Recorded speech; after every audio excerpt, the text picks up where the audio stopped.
I just couldn't put this one down. I just wanted to know what was going to happen. I was on the edge of my seat, but at the same time, the script also raises some really complicated questions about the nature of drone warfare, the way we fight now, and there was so much in the script that I just didn't know enough about. And so you could legitimately ask, well, why would you want to direct it? But what it did is it forced me into this deep dive research. Before I ever called them back, I had to know whether what was being discussed in the film was real, whether these drones were real. I knew somewhat about drones, but I just didn't have any idea of the complexity of drone warfare and the difficult moral and ethical questions that it raises.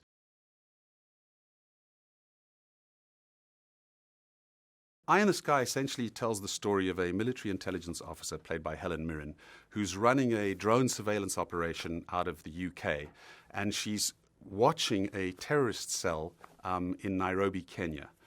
And she's been tracking this group for a long time, and she essentially wants to take them out with a Hellfire missile when she finds that they're planning a suicide operation. But that is not such a simple decision, because in order to launch this missile, she has to refer to politicians, military commanders, and people in what are called the kill chain. So the film involves multiple decision makers in different parts of the world. There are politicians in London. The drone pilot is flying the plane that's observing this operation out of Las Vegas, Nevada. And of course, there's the people on the ground in the vicinity of this, where these terrorists are, who may be badly injured if they use a Hellfire. And so the film is essentially a modern war thriller.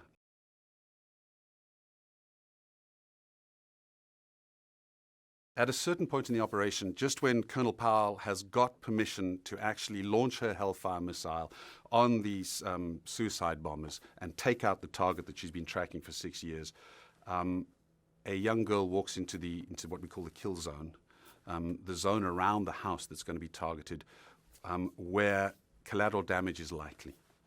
So if you imagine planting a Hellfire missile through the roof of a house, it's not a sniper's bullet.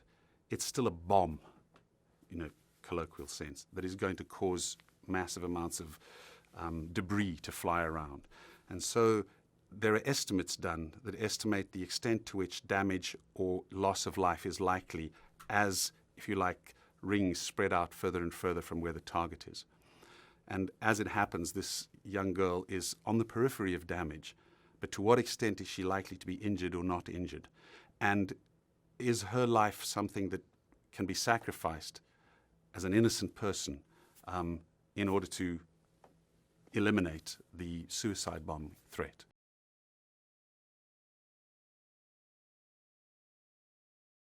I spoke to military intelligence officers as part of our research, and one of them said to me, the problem is you can get absolutely obsessed with wanting to eliminate that particular person.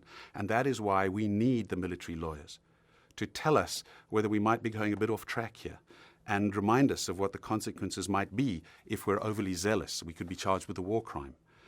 When is the right moment to strike? Is that strike legal?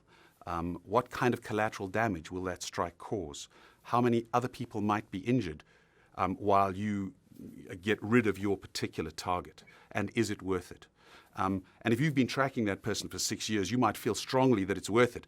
But if you're the pilot who doesn't know anything of the history of this suspect, the pilot played by Aaron Paul, for example, is seeing this suspect and seeing the collateral damage in the form of a young girl and other people at a market who may be injured in taking out this target.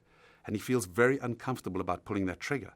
From where he's sitting, he's the person who actually pulls the trigger and is going to have to go home and live with the fact that he not only took out a target that his military commanders wanted eliminated, but may also take out innocent lives.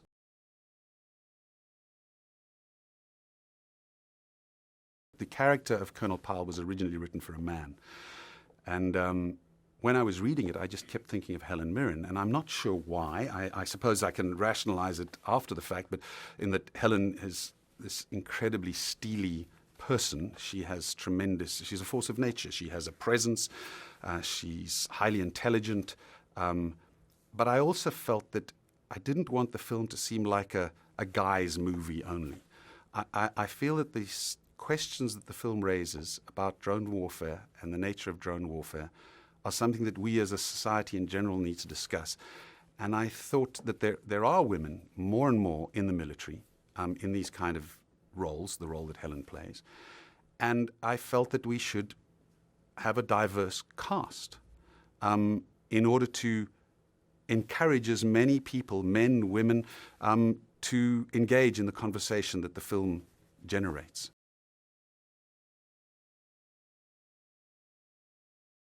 Aaron Paul plays a character called Steve Watts, who's a pilot. He flies drones out of the Creech Air Force Base in Nevada, near Las Vegas.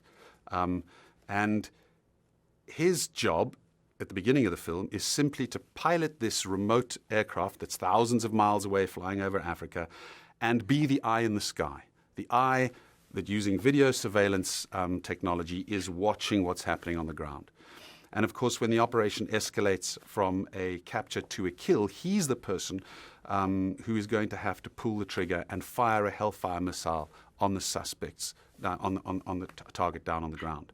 And he is the person who will be responsible for the possible death of innocent civilians around that target. So in looking for an actor to play the character of Steve Watts, I really wanted to find an actor who could be both determined and strong, but also extremely vulnerable.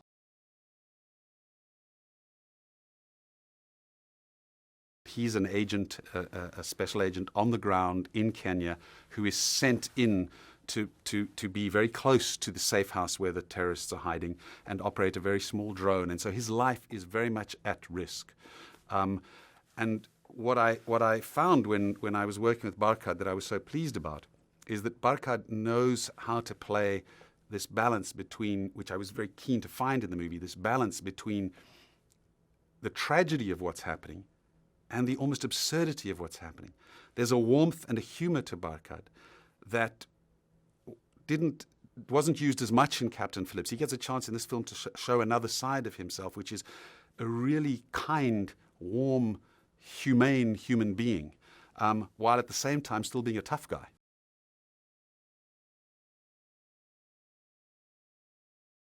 When you're making a film that is something that people are going to ask very specific questions about, is this technology real? Is this how the kill chain works? Is this actually how a Hellfire is fired? You want to make sure that you've done your research really well. And so we hired military advisors to be on set with the actors. We had a British military advisor who worked with Helen Mirren, who was from the world of military intelligence and had been into the bunker that she works out of and understood the world that she inhabited. And we had a drone pilot who's now in the reserves but still flying, who came out and worked with Aaron Paul and Phoebe Fox, and made sure that every button they touch, the way they control the plane is accurate, and gave them a lot of comfort, I think, because what you want as an actor is you want to get the technical stuff out of the way. You want to know that if I push the lever like this, it's correct. If I touch that autopilot button, it's correct. If I read this set of information about when to launch, it's correct. All right, let me get all that technical stuff down so that I can get back to the job that an actor's really supposed to do, which is to deliver emotional truth.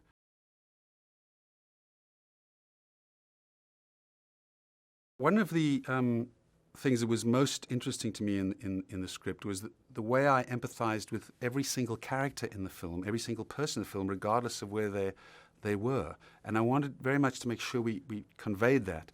And so, talking to the actors, it was very important that you don't in any way stereotype your character.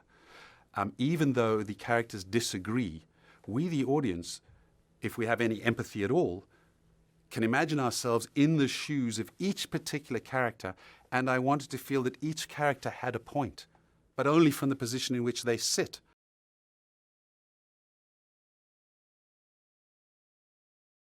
The challenge we had on the film was that the film is set in multiple countries. Helen Mirren's character is in London, someone else is in Hawaii, Aaron Paul is in Nevada.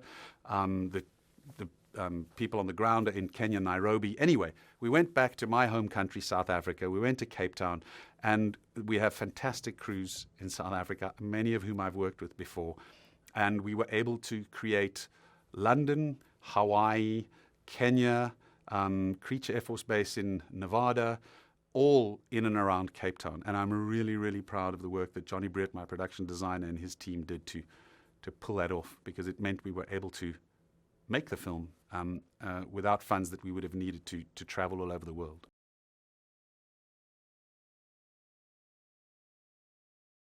I hope that an audience will get two things out of this film. One, I hope they'll have a great thrill ride while watching it. They'll be on the edge of their seats. They'll be entertained, if for want of a better word. But I also hope that, having seen the film, they will be left with a great deal to talk about. The film raises some interesting questions. I'd like to think we've made a film that is both entertaining and provocative and challenging and something to talk about.